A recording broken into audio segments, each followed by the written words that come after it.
Hello and welcome, everyone. Thank you for joining me on the Gift of Need podcast.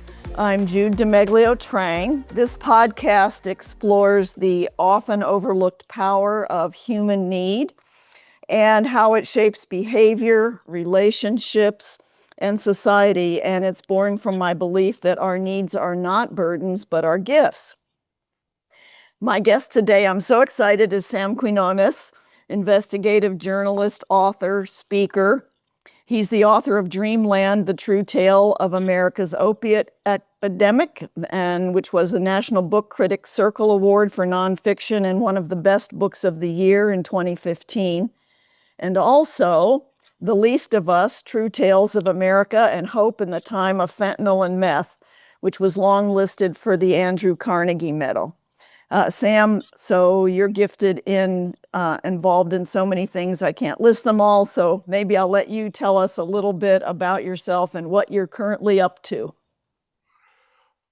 Sure, Jude. Good to be with you. Thank you very much for the interest in my work. I've been a reporter for 38 years, several newspapers, including the LA Times for 10 years.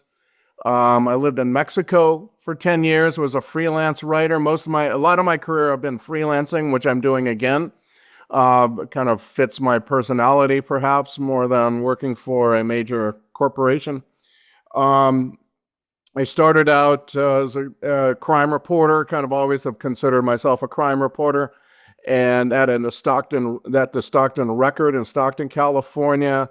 Moved to Mexico, as I said, for 10 years, wrote my first two books about Mexico, and then came back to work for the LA Times, and was during the time at the LA Times when the drug war in Mexico kicked off, and I was assigned to cover parts of that.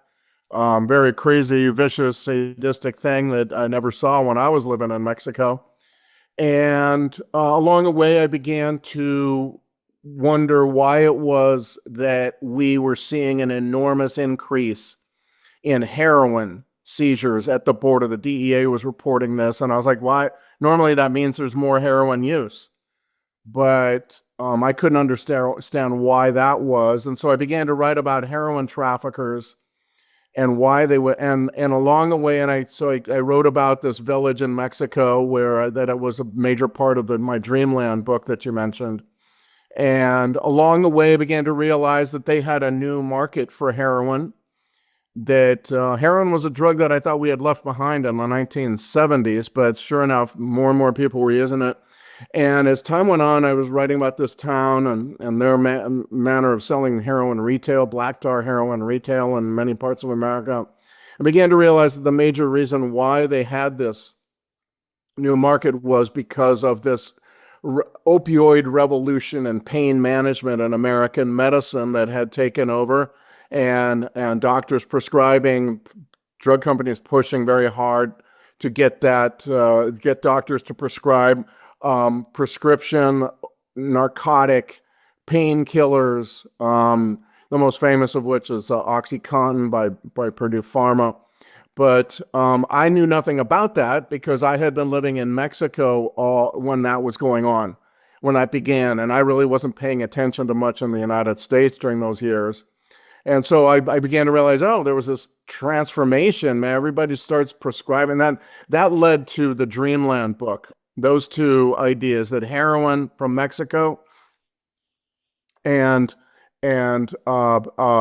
was based on this new market that had been created of opioid addicted Americans by pharmaceutical companies pushing these pills and doctors prescribing them. And then that book came out in 2015. And within a year, within months, I began getting just enormous numbers of invitations to come speak, which I was not expecting.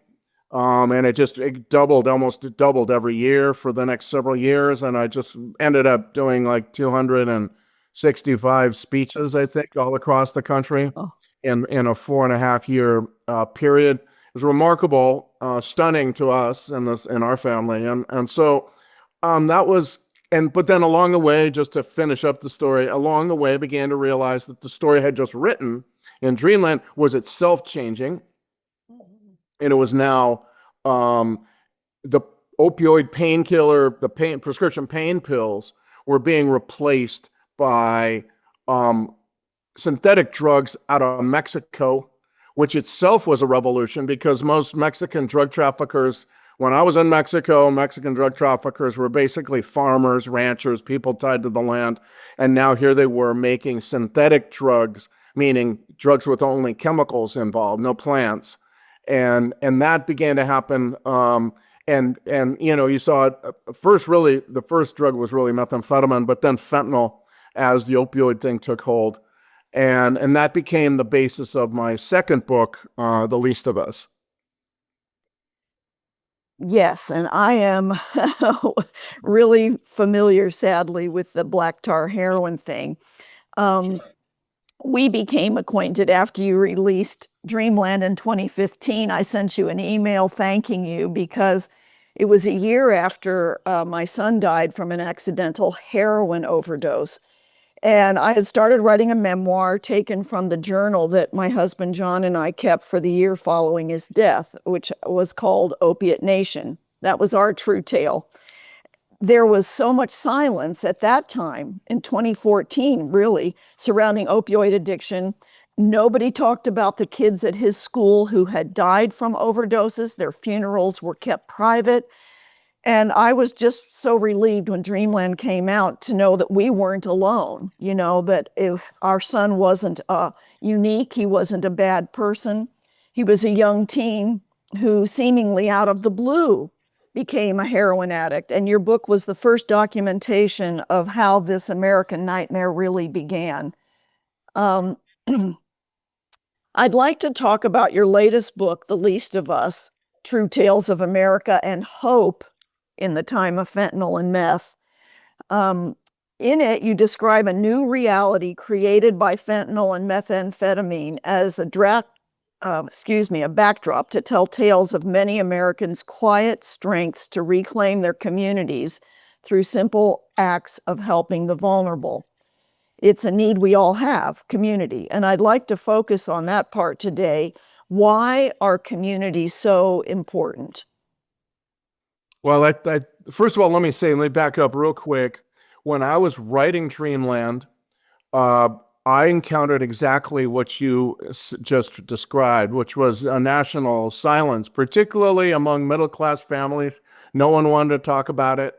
They hid the cause of death. The people who had loved ones who were addicted or died of overdose never wanted to talk about it. They hid it. And this was what I was dealing with as a reporter when I was writing Dreamland. It was nationwide. It was every part of the country. I could not find families. It was very difficult to find families who wanted to talk about it.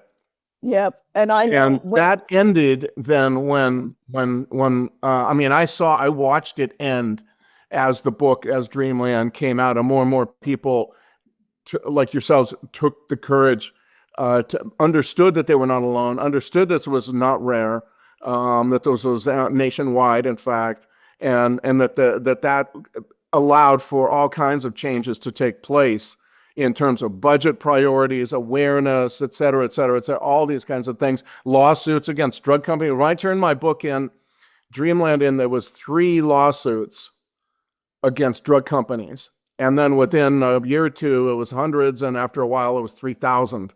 So it was a remarkable transformation brought on largely by people like yourselves, coming out of the shadows into the light, telling their stories in various different ways, books or at church or on Facebook or in, wherever.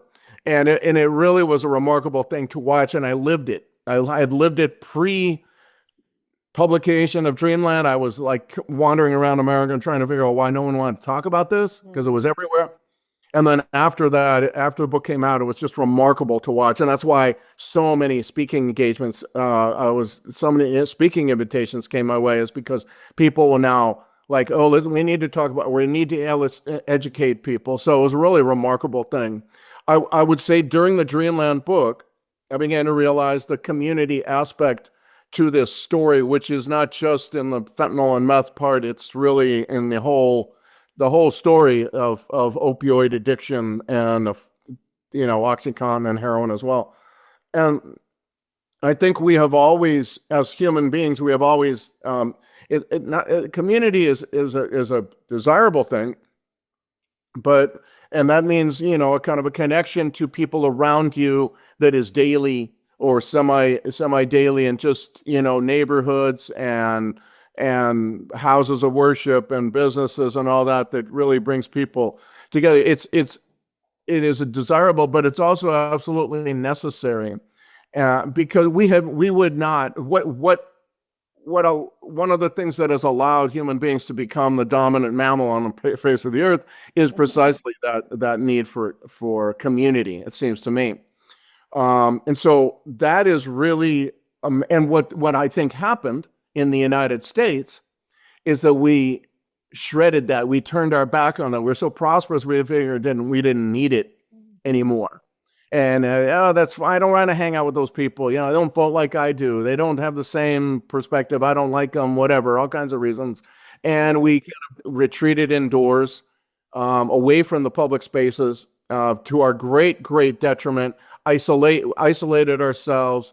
Remarkably, I think, and I think urban planning had something to do with this too. It's not just a choice. Frequently, you just don't have the forum through which to meet other people, and it becomes very difficult. And then people begin awkward, and then Anyway, to me, this felt like part of the story that opiate addiction, opioids, fentanyl, heroin, whatever, thrive in communities where isolation is common. And I think this was pretty much kind of part of the country.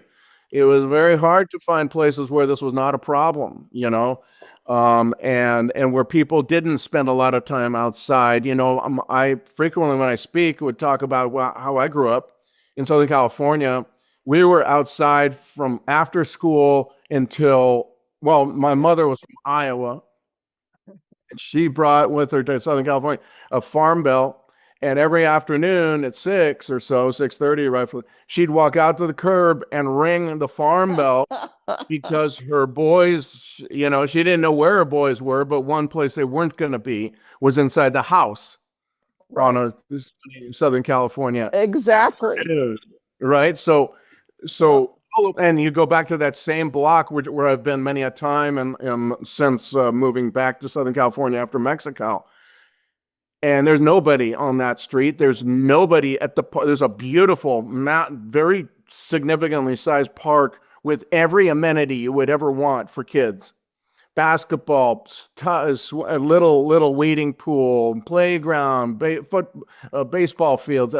Nobody's ever there. It's absolutely empty. I don't even know why the city even maintains the thing anymore. Really, I mean, it just would seem to me crazy. I played football, basketball. I rode bikes there every single day, literally, when I was growing up, unless it was just pouring rain. So I think what we have built for ourselves is the perfect petri dish in which addiction problems can thrive. And that idea occurred to me in Dreamland. I kind of I wrote some about it. And then in The Least of Us, I would say half the book was about people faced with these horrible problems of fentanyl and methamphetamine, these scourges of synthetic drugs and just ghastly quantities and potency, that all of that, the way people, I wanted to focus on people rebuilding community, rebuilding, even if it was especially if it was in the smallest little way. It was not saving the world, it's just maybe a smallest little thing. But that to me is really such an important part of this story, and the way in which we should, I think, approach this very serious problem nationwide.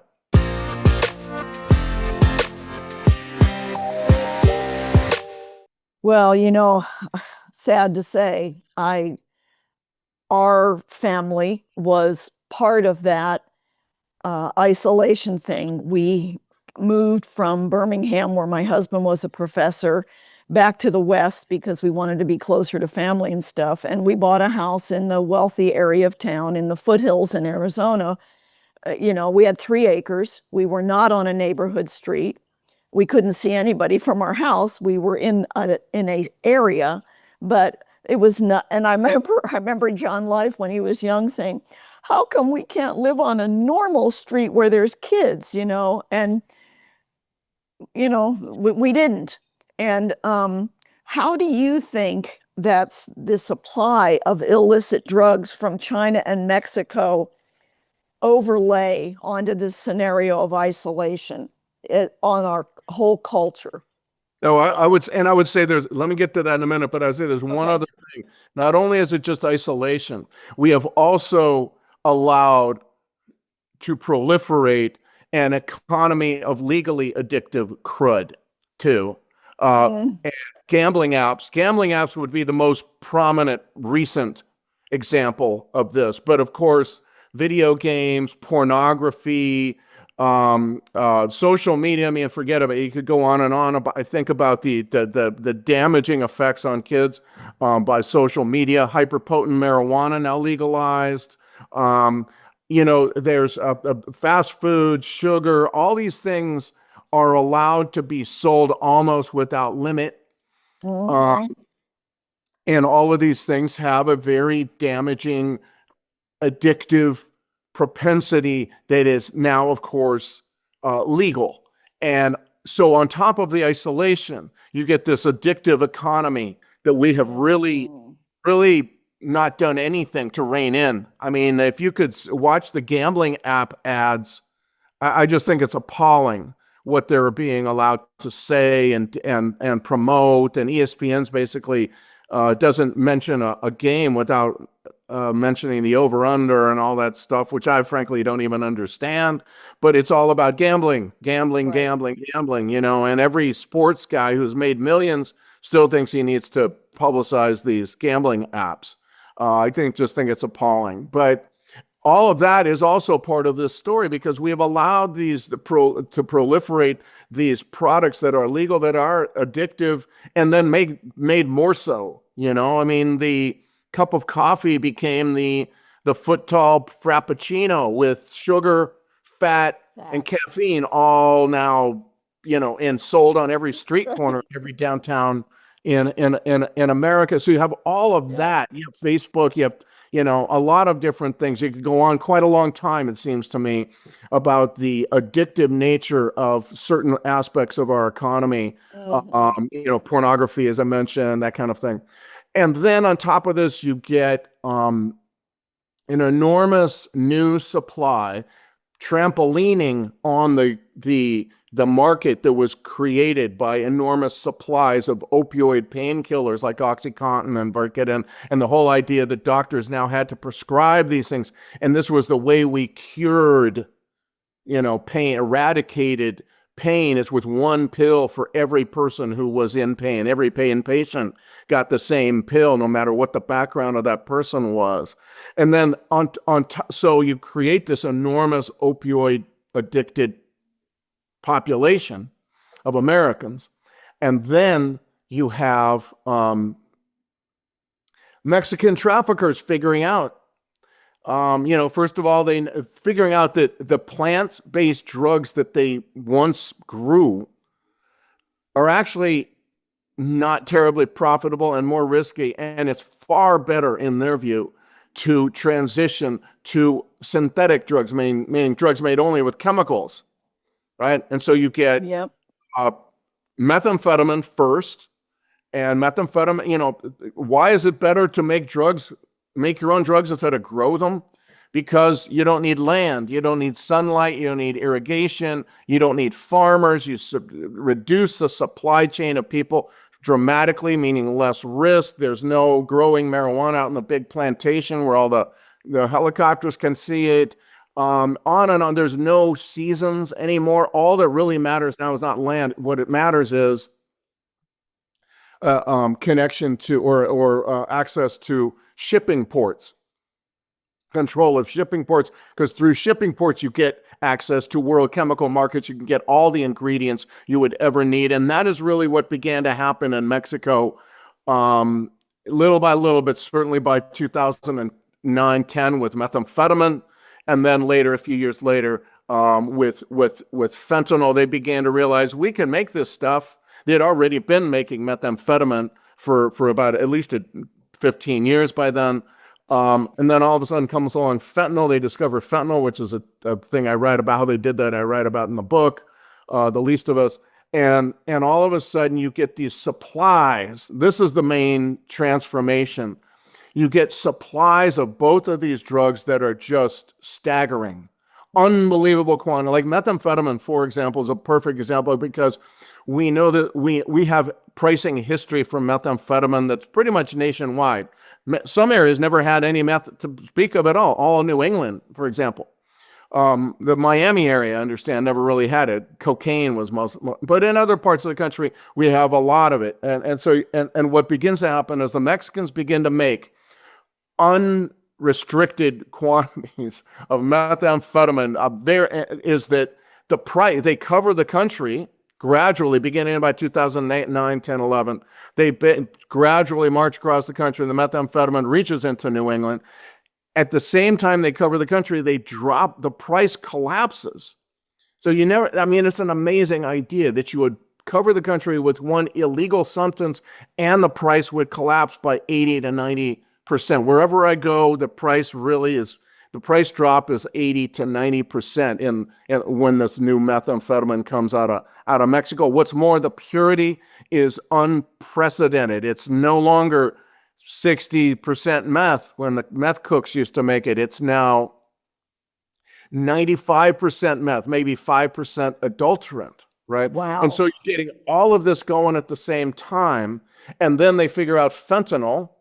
And fentanyl is like, oh my God, it's synthetic heroin. We don't have to grow poppies anymore. We could just make this stuff.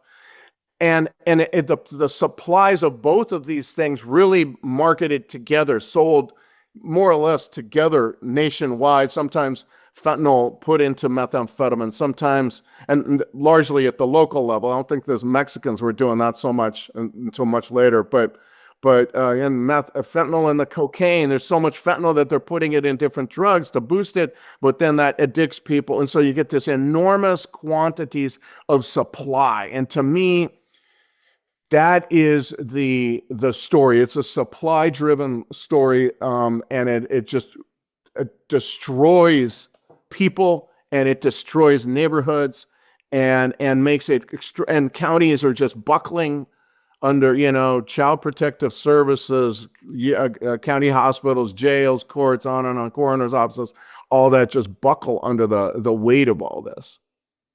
Well, that's the well, I mean, we could go on with our story about it, but it was certainly, I wrote in Opiate Nation about how when I was growing up, and if you had a pain, you just lived with it. I never in my life took an aspirin. I mean, I had leg aches regularly. We never figured out what it was. We later realized it was weather related. And what my mom and dad would do was, after school, sit me down in the evening and rub my knees with witch hazel. I mean, that was it. Otherwise, you just, you had something done. You didn't have pain pills. And maybe some of those memories affected the fact of why, when our kids had things, I handed them a pill. Here, take a Tylenol. Here, take a Benadryl for your allergies. And that was, you thought you were being a good parent, right? But what that led to was having that mentality of a panacea for stuff, and that not really thinking how our character was developed. Part of it was by learning to live with pain, because pain is part of life on earth, and relieving it. There's so much about that yeah, we could go on forever. But well, I think that's what the Mexican traffickers figured out. They knew about the pain pill epidemic in America when they developed fentanyl. Began to really make fentanyl instead of just buy it from China, which initially is what they were doing. That didn't last too long. They began to make it, and what they understood was that if we put fentanyl into look-alike counterfeit pills, that this will be a big market for us. We put them into things that look like a Percocet, look like a Xanax bar, look like a I don't know, a Vicodin or a oxycodone generic 30 milligram pill. If we do that, we will get all those people who are addicted to pills, but kind of the idea being that Americans just love their pills. We will get this new market, and we can control the dose to some degree, not very well always, but to some degree. And also pills kind of travel well, And so what happened was, beginning in about 2017 or so, you began to see that industry really explode in Mexico. It wasn't just making fentanyl, it was making fentanyl and then including fentanyl in pills that are designed to look like pharmaceutical pills that we sell legitimately in the United States. And all of that that just took over. It's a remarkable thing. I remember I interviewed the first American who was arrested for trafficking those kinds of pills from Mexico, Tijuana, into San Diego. And she was a woman addicted to heroin. She had moved to Tijuana to be closer to the drugs. They recruited her to cross, and they would pay her in drugs and stuff. I eventually interviewed her at some length. She's in prison, but from prison I interviewed her. And she told me that she would, on her person, on her body, hide kind of 1,000 pills at a time every time she tried to cross. 1,000 pills is a quaint number now.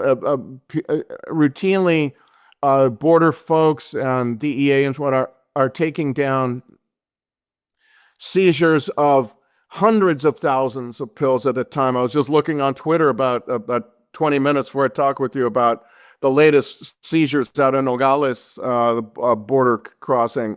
And you're talking 350,000, I think 350,000 pills. It's just staggering. But that means that all that's being made in Mexico. And that's how, excuse me, that's how the market has expanded, because they found that the pills were actually the best way to sell fentanyl to Americans. And that level of pills that you mentioned is really crucial in all that. It's overwhelming, Yeah. When JL died of an overdose in the summer of 2014, he was using black tar heroin, and by that time was using it IV. And he had just come out of recovery. I'd been in a great recovery program at a sober living house, and we thought that all was well. But he'd had impacted wisdom teeth, and he needed them out years before, but we were dreading it because of the pain meds. And I wish we would have, I look back and think, what were we thinking? He could have endured that pain without those pain pills, but we let it go. And that oral surgeon prescribed him because he, was complaining about pain. He had Vicodin or Percocet 2 weeks before, 2 weeks after. I think he had like 100 of them, and that started his relapse, which of course then he had to go back. And when he died, we already had heard that fentanyl was in the black tar heroin. And so I asked for the autopsy for them to check, and they said no, but it was extremely potent black tar heroin that he had. Sam, we've run out of time for this episode, and I'd like to, can we do a second episode? Sure, no problem. So we'll end this now, folks. And I want to thank Sam for the time to be with us and helping us talk about the needs that we have as humans for investigative journalism, for good books, for community, all of these things that are basic human needs. And in case you don't hear the second episode, check out Sam's work by going to samquinones.com. I can highly recommend his books, and thank you, Sam. We'll continue next time.